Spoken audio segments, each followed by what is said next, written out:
That's the first transformation we're going to do. The second one we're going to do is when we want to graph y is equal to f of negative x. So here we go, y is equal to negative x, f of x. So let me go to my Desmos thing here again. I'm going to get rid of these two graphs and also I'm going to just hide this graph. What I want to do here is I want to graph y is equal to negative f of x.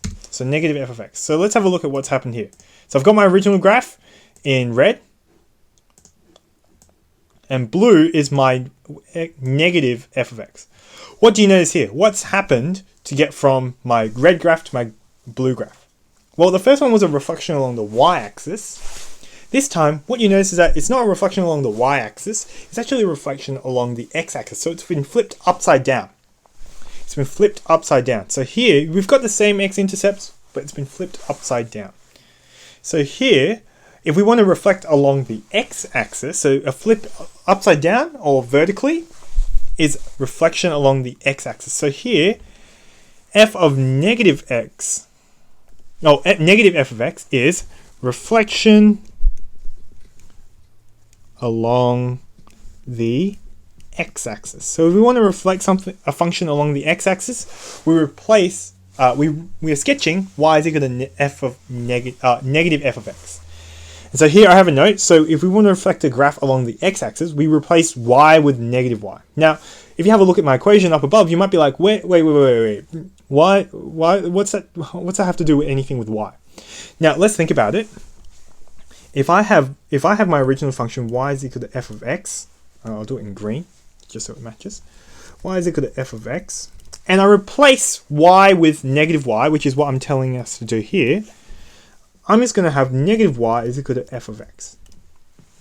We don't often write our functions or our graphs with negative y. So here I'm going to get rid of that negative in front of the y and move it to the other side by dividing by negative 1. So here I end up getting y is equal to negative f of x. So if we want to do a reflection along the x-axis, I'm going to replace y with negative y, or the other way of doing that is just graphing y is equal to negative f of x, which is what we have here. Okay, let's do another example. Okay, the graph of y is equal to x minus 2 squared is reflected along the x-axis. Write down the equation of the reflected graph. Okay, now let's have a go at this one. So let's actually, before we do that, let's just sketch it out. Now, we've already done the sketch of y is equal to x minus 2 all squared in the previous example. So let's just sketch that out. So I know I had, from the previous part, I had an y-intercept at 4 and an x-intercept at 2. So I had 2, 4. And so the graph looked like this. Now, if I flipped it along the x-axis, what would happen? Well, let's start with the vertex. So that key point here, that vertex, because it's on the x-axis, it's not going to change. It's going to stay there. That's fine. So my vertex is still going to be on the x-axis. If it wasn't on the x-axis, as you notice from my example here, it's going to actually move up or down, if it's positive, it'll go to negative. If it's negative, it'll go positive. So if you have a look here, that point there, this point over here on my blue graph, that's 2, 1, and that's flipped from 2 minus 1. So that minus 1 became a positive 1 from my original graph. Okay.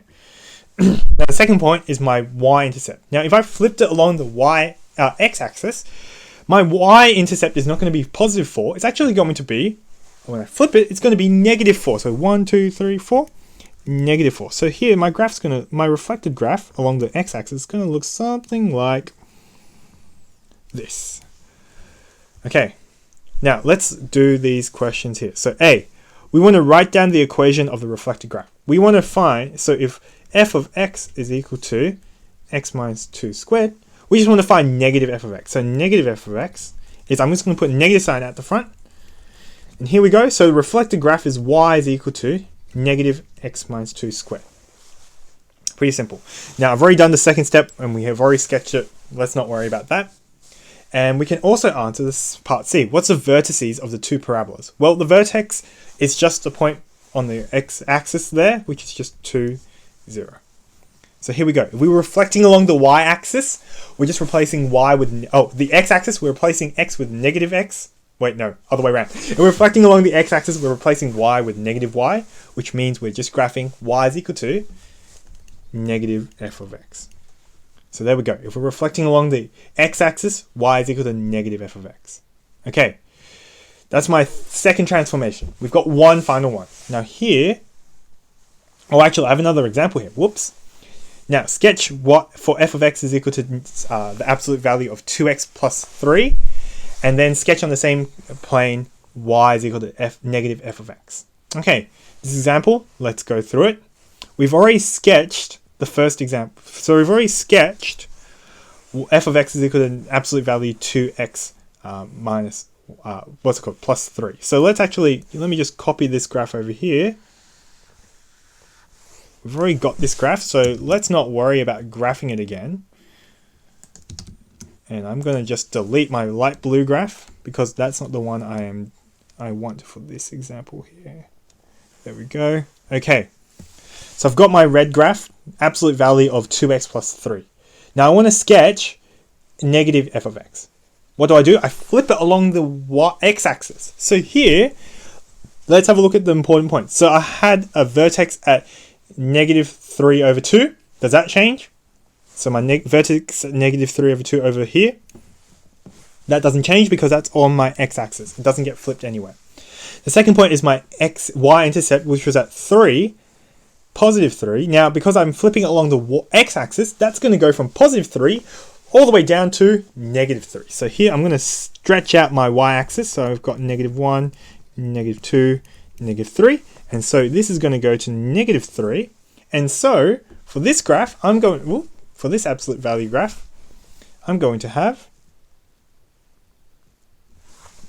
this line here.